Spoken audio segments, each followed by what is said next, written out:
खरं तर ही व्ही.डी. उर्फ विष्णू दिगंबर पलुसकरांची रचना. आजही आपण जी चाल ऐकतो ती त्यांचीच आहे.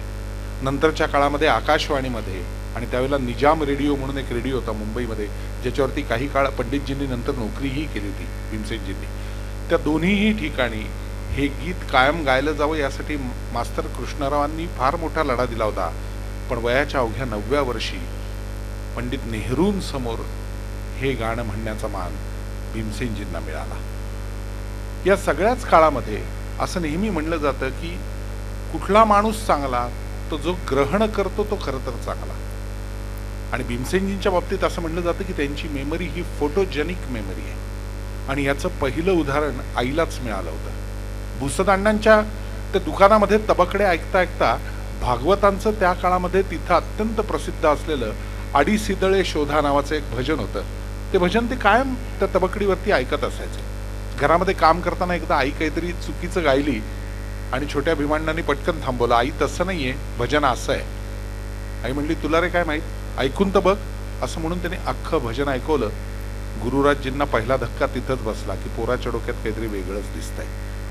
नंतरच्या काळामध्ये अनेकदा याची उदाहरणं आणि दाखले त्यांच्या बरोबरच्यांनी, अगदी पंडित फिरोज दस्तूर त्यांचे गुरुबंधू असतील किंवा गंगूबाई हनगल असतील, त्यांनी लिहून ठेवलेलं आहे की एकदा रात्री कुठेतरी ऐकलेलं गुरुजींचं गाणं दुसऱ्या दिवशी सकाळी अचानक मैफिलीत न दिसणाऱ्या भीमण्णाला विचारावं की काल काय सुंदर गायलं ना गुरुजी राग. असं तो म्हणल्यावरती तू कुठं होतास, मी जिन्यात मागं बसून ऐकला. हो, पण तेवढ्यातनं तुला कळलं सुंदर. तर अख्खा राग आदल्या दिवशी गुरुजी कसा कायले तो जागांसकट दाखवून देणारा भीमण्णा ही त्याची आकलन शक्ती थक्क करणारी आहे, असं प्रत्येक जण आजही म्हणतात. तसं बघायला गेलं तर आपले पारंपरिक राग आणि त्याच्यावरती काम करणं हेच भीमण्णांना जास्त आवडायचं. स्वनिर्मित काही करावं असं काही डोक्यामध्ये कायम होतं असं नाही. पण कुठं पुढं तर काम करता करता अचानक लक्षात आलं की या दोन स्वरांचा मेळ घातला तर काही नवीन घडतं का, या दोन मध्यमांना एकत्र केलं तर काही नवीन घडतं का. आणि ह्याच्यातूनच कुठंतरी एक नवीन निर्मितीला सुरुवात झाली. गुरुजींनी असे अनेक राग बांधले. त्यातले अत्यंत महत्वाचे असे स्वनिर्मित 3 राग या निमित्ताने मुद्दाम आपल्या समोर आम्ही पेश करतोय.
जगत को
सब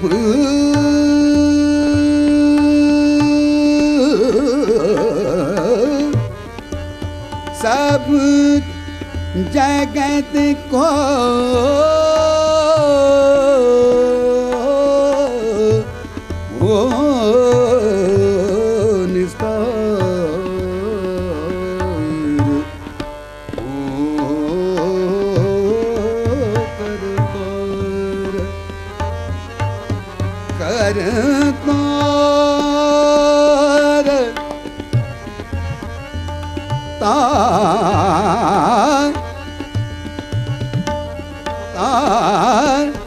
देना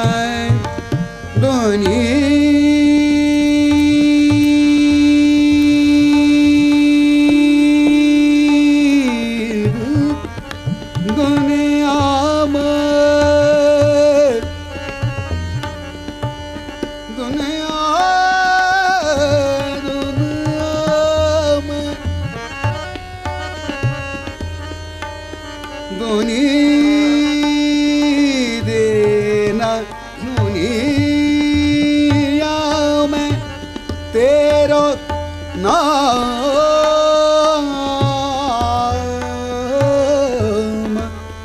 नाम रोशन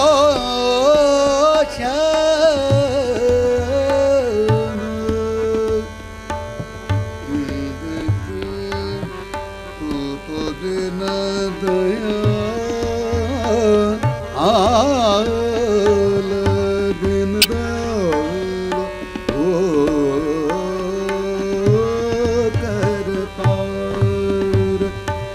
करता